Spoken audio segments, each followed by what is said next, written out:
I rise to speak for steel, once again in this chamber, for steel workers, for steel pensioners, for steel communities, for a sector that is the very foundational core of our economy.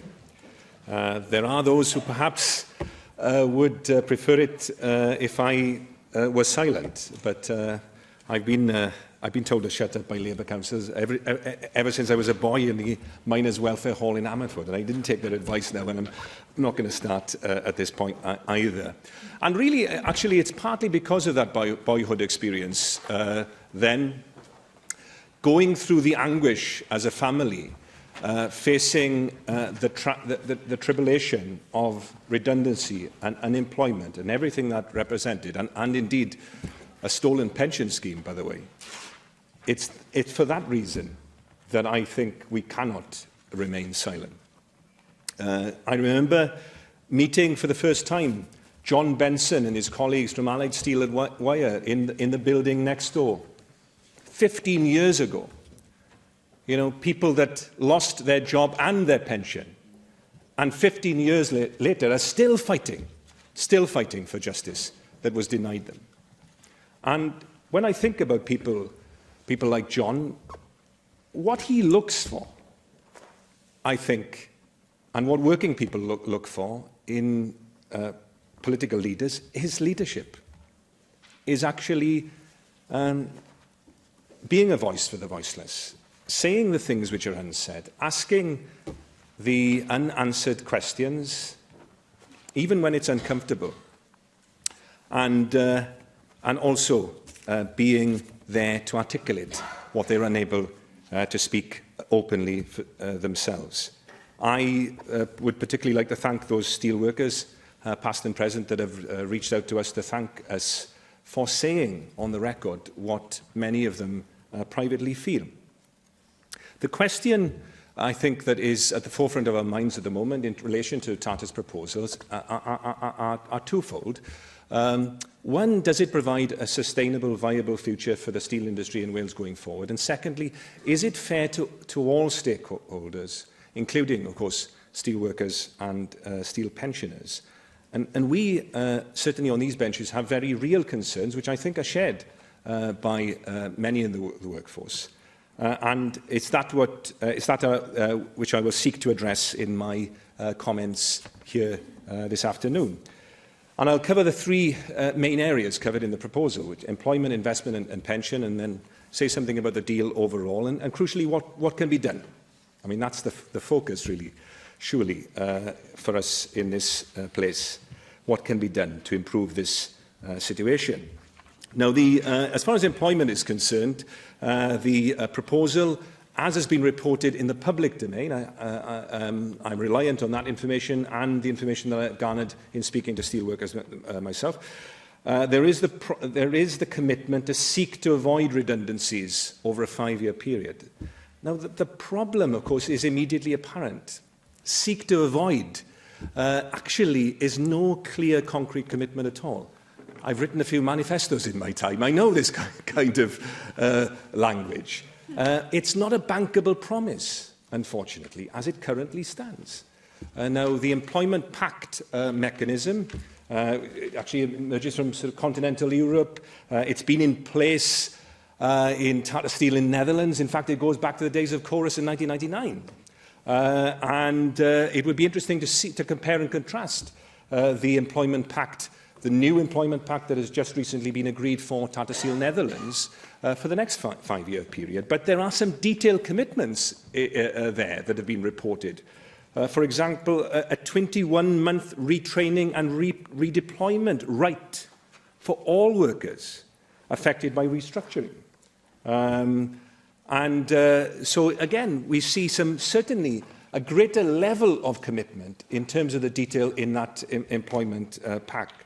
The reason why the employment guarantee is crucial is because we know that there is an intention to move forward with a merger with ThyssenKrupp. Indeed, the CEO of ThyssenKrupp, Heinrich Hiesinger, has said recently that those discussions are ongoing. And he is on the record as saying there's only one reason, of course, for that merger, and that's to take out capacity.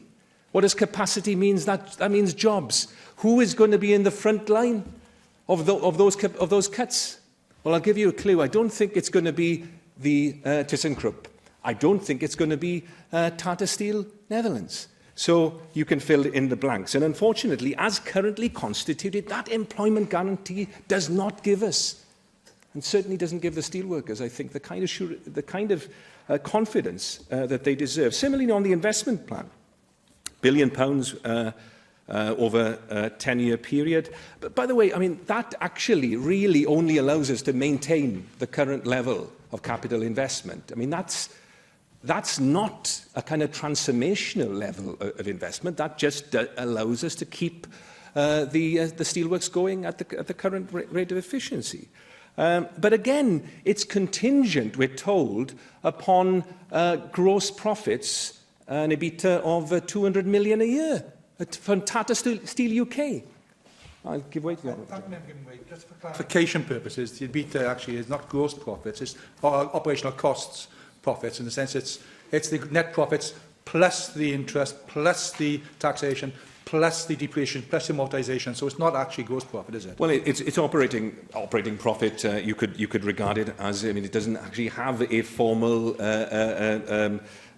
definition in that sense. But the point is this: if that really is a hard contingency, right, that this investment plan is completely reliant upon that level of continual gross operating profit, or in a context in which we know this is a highly, one of the most cyclical industries of all. Let's remember, we've gone from a position where we were told at one point Port Talbot was losing £1 million a day to a position now where it's making a profit. And yet we have an investment plan that is contingent upon an annualised level of net earnings. Let's call it what you will. It's contingent upon a very, very exacting level of performance. I'm sure the honourable member wouldn't disagree with that. The investment plan should be based on a concrete commitment, because that's the only long-term basis, actually, that we can create the kind of framework of trust that is necessary on both sides to achieve the sustainable, successful future that we want to see. Are we saying, for example, if they don't meet that target, the investment doesn't go in, then you're in a vicious circle then, aren't you? Because if the investment goes in, you're not going to make those targets in the second year as well. And let's turn finally to the proposal on the pension. And this I find most curious of all. I've struggled to understand what really is driving this, because the formal consultation is about moving people from the remaining members of the British Steel pension scheme among the employees. It's closed to new entrants already, of course, over to a defined contribution scheme. But it isn't about lowering the cost of pension contributions to current workforce, is it? Because it merely cuts Tata Steel's contribution from 11.5% of salary to 10%. So it has a negligible effect on their costs. It isn't even about closing the current pension deficit, because we're told, I mean, it's fallen in the last actuarial valuation, it's down to 50 million. So it's not about that. So what is it really about? Well, I think we're forced to come to the conclusion what it's really about is removing the charge that the British Steel pension scheme currently has over the Imoyden plant, which Tata Steel globally have always seen as the jewel in the crown. And that is a major impediment to their desire, of course, to move forward with a ThyssenKrupp merger that I already referred to. That's what it seems to me it is all about, is to move forward with that plan, which is not necessarily, I would humbly suggest, is not necessarily in the interests of the Welsh and British steel industry. That charge, I mean, there's no actuarial valuation that I can find in the British Steel pension fund documentation, but of that security that they have over the Imoyden plant. But we've got a clue, I think, from the government actuarial department analysis that said that if Tata Steel was to divest itself, to delink itself from the pension scheme so that it actually had to, it became effectively self-sufficient, you'd have to put about 3 or 4 billion in. Not the couple of $100 million that has been reported in the press that Tata are offering in order to remove the connection with the pension fund. These are very real concerns. They can be addressed. This deal can be strengthened. The employment guarantee can be made a firm guarantee. The investment plan can be made a concrete commitment. And we can have a clear commitment that Tata, the conglomerate, a profitable conglomerate, makes 12.5% return on capital overall, makes billions of pounds of profit, actually will not walk away from its liabilities to the pension fund. These are reasonable demands that I hope Tata, as it is currently consulting, will listen to so that we can have the kind of trust, the kind of confidence that is the sure platform that we all need to see for a viable and sustainable and fair future for the steel industry. Thank you very much.